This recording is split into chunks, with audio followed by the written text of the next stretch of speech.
Hola chicos, ¿cómo dicen que andan? Bien, excelente, fenomenal. Bien, vamos a hablar de lo que corresponde ahora a tronco encefálico configuración interna. Y hablar de configuración interna del tronco encefálico quiere decir que lo tenemos que ver en cortes. Corte a nivel del mesencéfalo, corte a nivel del puente y corte a nivel del bulbo raquídeo. Y no inicio antes de dar marcha a este tema de configuración interna, sino antes mencionar una frase que dice así de Pablo Ruiz Picasso: si te lo propones y lo logras, tendrás resultados inesperados. ¿Qué quiere decir esto?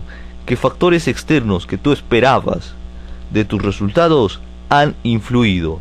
Por lo tanto, esos factores externos, sean ambientales, sean de otra persona, etcétera, etcétera, ella o el factor externo tiene que ver mucho en ese resultado que tú esperabas. Y hasta ahí se los dejo. Se los dejo de tarea para que ustedes lo investiguen más y lo pongan, o lo investiguen, o lo lleven a cabo, para que ustedes puedan saber qué es lo que quiso decir Pablo Ruiz Picasso. Bien, vamos a iniciar entonces con configuración interna de tronco encefálico. Y habíamos dicho que teníamos que ver entonces cortes, voilà, cortes del tronco encefálico. Esto es mesencéfalo, esto es el puente y esto es el bulbo raquídeo, porción cerrada del bulbo raquídeo. Y acá tenemos a la médula espinal. Y esto es el cerebelo, muy a grosso modo, cerebelo con sus 4 núcleos: el núcleo del techo, el núcleo globoso, el emboliforme y el núcleo dentado. ¿De acuerdo? Bien. Entonces, ¿qué podemos decir entonces a grosso modo para poder describir a las 3 porciones que forman el tronco encefálico, del bulbo hacia el mesencéfalo? ¿Qué vamos a decir entonces? Vamos a describir a grosso modo lo que corresponde al bulbo raquídeo. ¿Cómo describo yo el bulbo raquídeo internamente? Lo divido en 3 zonas. En una zona anterior o anterolateral, que está ocupada por las pirámides vulvares hacia anteriormente, que representan a la vía piramidal, y la cara lateral, que corresponde a los ensanchamientos de las olivas inferiores, que por dentro va a tener al núcleo de las olivas inferiores. ¿De acuerdo? Bien, así lo describo yo. Entonces, del bulbo raquídeo decimos que tenemos una cara anterolateral, que está ocupada bien anteriormente por las pirámides vulvares, y lateral por el núcleo de la oliva inferior. Una zona media que está ocupada por las vías sensitivas y extrapiramidales que recorren al tronco encefálico, y una parte dorsal en el que en su porción cerrada asienta los núcleos de Gol y de Burdach de la vía propioceptiva consciente, ¿sí? De la vía propioceptiva consciente y del tacto fino, vía propioceptiva consciente. Y también dorsalmente, en una porción abierta del bulbo raquídeo, forma parte del triángulo inferior del cuarto ventrículo, en donde va a sentar a las columnas, a los orígenes reales de los pares craneales. Asienta a los núcleos de los pares craneales, tanto sensitivos como motores. ¿De acuerdo? Bien. ¿Qué podemos decir ahora del puente?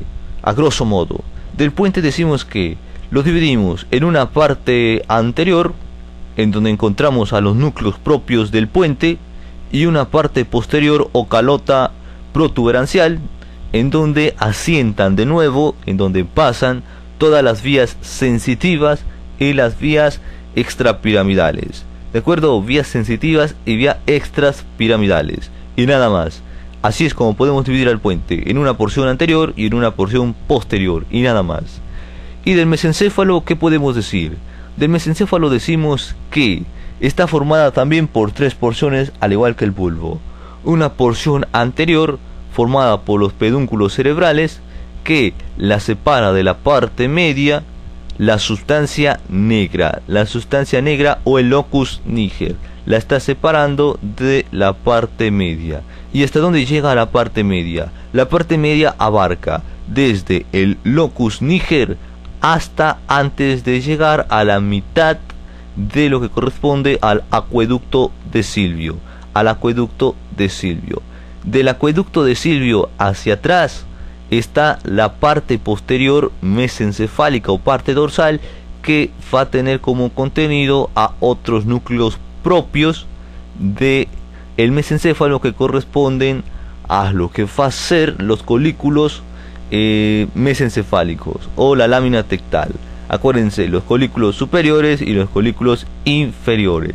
Y también bien dorsal va a tener y va a sentar a las columnas de los pares craneales. También tiene que ver las columnas de los pares craneales. Al igual el puente en su cara dorsal forma el triángulo superior del cuarto ventrículo, en donde asienta también a las columnas de los pares craneales. Bien, volvemos con el mesencéfalo entonces. En la parte media del mesencéfalo que les había dicho, tenemos otro núcleo propio que corresponde al núcleo rojo y que tiene que ver con la vía extrapiramidal. Toda la parte media corresponde a la vía sensitiva y a la vía extrapiramidal, que están pasando del tronco encefálico hacia la médula espinal, en el caso de la vía extrapiramidal, y en el caso de la vía sensitiva, de la médula espinal hacia el tronco encefálico y hacia la corteza cerebral. Bien, chicos, entonces, una vez escrito y más o menos entendible lo que acabo de decir, vamos a ver cómo yo divido, para estudiar todo lo que corresponde a la parte interna del tronco encefálico. Yo la divido de la siguiente manera. La estoy dividiendo de la siguiente manera. La divido en un grupo anterior, en donde asentamos a los núcleos propios del tronco encefálico, y vamos a iniciar de nuevo, sea en el bulbo raquídeo. Acuérdense de que el bulbo raquídeo tenía una cara anterolateral. Aquí tenemos en la cara lateral a las olivas inferiores, por eso están formando parte del grupo anterior. A nivel del tronco, los núcleos propios del puente. Y a nivel del mesencéfalo, solamente está formando el grupo anterior la sustancia negra o el locus niger. ¿De acuerdo? ¿Por qué? Porque separa los pedúnculos cerebrales de la parte media, que contiene a la vía sensitiva y extrapiramidal. Bien, y como grupo anterior también vamos a tener a los grupos motores o a los tractos motores, que contiene a la vía piramidal y a la vía corticonuclear. Acuérdense que ambas parten de la corteza 4 de la carta de Brodmann. Entonces, la vía piramidal, ¿cómo va a sentar? A nivel mesencefálico, a nivel del puente y a nivel vulvar. Bien anterior. A nivel del mesencéfalo está ocupando los 2/5 medios del pedúnculo cerebral. A nivel del puente ocupa la parte anterior entre los núcleos propios del puente, y a nivel del bulbo raquídeo está ocupando la parte anterior que corresponde a la pirámide vulvar.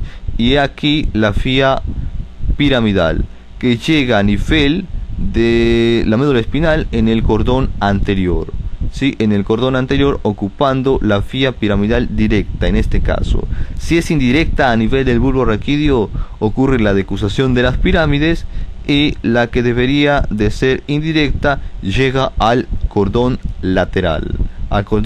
En donde asienta su tracto. ¿De acuerdo? Bien. Y la vía corticonuclear es aquella que solamente se queda en el tronco encefálico, porque la corticonuclear le da información motora a los pares craneales. Le da información motora a los núcleos motores de los pares craneales, y solamente los pares craneales asientan a todo el nivel del tronco encefálico, mesencéfalo, puente y bulbo. ¿De acuerdo? Entonces, ¿cómo vamos a tener a la vía corticonuclear en el tronco encefálico? A nivel del mesencéfalo lo tenemos bien medial a la vía piramidal. A nivel del puente lo tenemos por detrás de la vía piramidal. Y a nivel de lo que corresponde el bulbo lo tenemos también por detrás de la vía piramidal. Ahí está la vía corticonuclear, que asienta a los pares craneales. Y esto sería todo del grupo anterior. Ahora vamos a tener un grupo medio. El grupo medio comparte a la vía sensitiva y a la vía extrapiramidal. La vía sensitiva está formada por tres tractos: el espino talámico, los núcleos de Gol y de Burdach y los espinocerebelosos. Comenzaremos a hablar de la vía sensitiva. La vía extrapiramidal, a grosso modo, no se las traigo, chicos. Solamente les traigo la vía sensitiva como ejemplo. La vía extrapiramidal ya la veremos cuando haga un video de vía extrapiramidal, ¿de acuerdo? Por lo tanto, vamos a ver solamente vía sensitiva. La vía sensitiva, entonces, decimos que está recorrida por los tractos espinotalámicos, y tenemos el tracto espinotalámico anterior, que recorre parte del cordón anterior, y lo encontramos en la médula espinal a nivel del cordón anterior de la sustancia blanca. A nivel del bulbo lo vamos a encontrar en la parte medial, cerca de la línea media, abarcando toda la línea media, por detrás del lemnisco medial. A nivel del puente lo vamos a encontrar también en la línea media, por detrás del lemnisco medial. También el lemnisco medial pronto aparecerá cuando veamos núcleos de Gol y de Burdach, ¿de acuerdo? Bien. Y a nivel del mesencéfalo, a nivel del mesencéfalo va a formar con su homólogo el espino talámico lateral, el lemnisco espinal, pero ya lo estaremos viendo ahorita. Bien, acuérdense que el espino talámico anterior lleva la vía protopática, la vía del tacto grueso, mientras que la espinotalámica lateral lleva lo que va a ser la sensibilidad de dolor y temperatura, termoalgesia. Por lo tanto, la espinotalámica lateral siempre es bien lateral. A nivel de la médula espinal está en el cordón lateral de la médula espinal. A nivel del bulborraquídeo lo vamos a encontrar por detrás de la oliva inferior. Y a nivel del puente lo vamos a encontrar por detrás de la fea piramidal. Y a nivel del puente también manda sus fibras junto con las del espino talámico anterior y el lateral, se juntan y van a formar lo que corresponde el lemnisco espinal a nivel del mesencéfalo, y van a llegar a lo que corresponde al tálamo, al núcleo ventral posterolateral del tálamo, y de ahí se dirigen a la corteza, al área 312 de Brodmann, que va a ser parte y formar parte de la vía sensitiva. Bien, después describimos a los núcleos de Gol y de Burdach. Estos llevan la sensibilidad propioceptiva, consciente y tacto fino. Núcleos de Gol y Burdach. Entonces, los núcleos de Gol y de Burdach están encontrados, son tractos. Los tractos del Gol y de Burdach están encontrados en el cordón posterior de la médula espinal y ascienden a nivel del bulborraquídeo, en donde encuentran a sus núcleos de Gol y de Burdach, que corresponde a la segunda neurona. Después de estos núcleos de Gol y de Burdach, hacen una decusación a nivel del bulborraquídeo para formar lo que se conoce como lemnisco medial, que se encuentra por detrás de la vía corticonuclear y por delante de la vía espinotalámica anterior, ¿de acuerdo? Bien, entonces va a mantener la misma relación a nivel del puente, por delante de la vía espinotalámica anterior y por detrás de la corticonuclear, y a nivel del mesencéfalo se coloca medial a lo que corresponde el lemnisco espinal y llega también al núcleo ventral posterolateral del tálamo, y es todo lo que se puede decir de los núcleos de Gol y de Burdach. Y ahora la vía espinocerebelosa es aquella en el cual no llega hacia la corteza cerebral, sino llega a lo que corresponde al cerebelo, y tenemos la espinocerebelosa anterior, que se encuentra siempre bien anterior, siempre bien anterior. En el cordón lateral se encuentra anterior en la médula espinal. A nivel del bulborraquídeo la vamos a encontrar por detrás de la oliva inferior y bien lateral al tracto espinotalámico lateral. Y también a nivel del puente, porque esta llega hasta el puente y a través del pedúnculo cerebeloso superior llega a la corteza cerebelosa, y a nivel del puente la encontramos bien lateral al tracto espinotalámico lateral. Bien, ok. Y finalmente el espino cerebeloso posterior. El espino cerebeloso posterior se encuentra posterior al espino cerebeloso anterior y a través del pedúnculo cerebeloso inferior, llega a la corteza cerebelosa. Y es ahí donde van a formar la vía extrapiramidal, en donde si tocan a través del núcleo globoso, llegan al núcleo rojo, y si llegan al núcleo emboliforme, llegan a lo que corresponde a la oliva inferior, y así sucesivamente, chicos. Bien, esto es lo que corresponde a la configuración interna del tronco encefálico. Las vías que ustedes querían ver, ahí están, esas son las vías. Tenemos el grupo anterior y el grupo medio. Nos falta un grupo nada más, que es el grupo dorsal. Acuérdense que no les represento a la vía extrapiramidal, pero nos falta nada más el grupo dorsal. Faltaba uno, chicos. Falta el de la vía coclear. La vía coclear se forma a nivel del cuarto ventrículo, pero no se los represento aquí. Pero a nivel del mesencéfalo están formando lo que corresponde a el lemnisco lateral o lemnisco de Reil. El lemnisco lateral o lemnisco de... bueno, dejemos el lemnisco lateral. Y este lemnisco lateral hace contacto con el colículo inferior, porque es el que tiene que ver con las vías de la audición, y después del colículo inferior, a través del brazo conjuntival medial, que corresponde al tálamo, hace contacto en el núcleo ventral posterolateral del tálamo, y de ahí se dirige hacia el temporal, en donde vamos a encontrar el área de la audición. ¿De acuerdo? Así llega esta vía, que es parte de la vía coclear y que la encontramos a nivel mesencefálico y que se encuentra bien lateral a la del lemnisco espinal.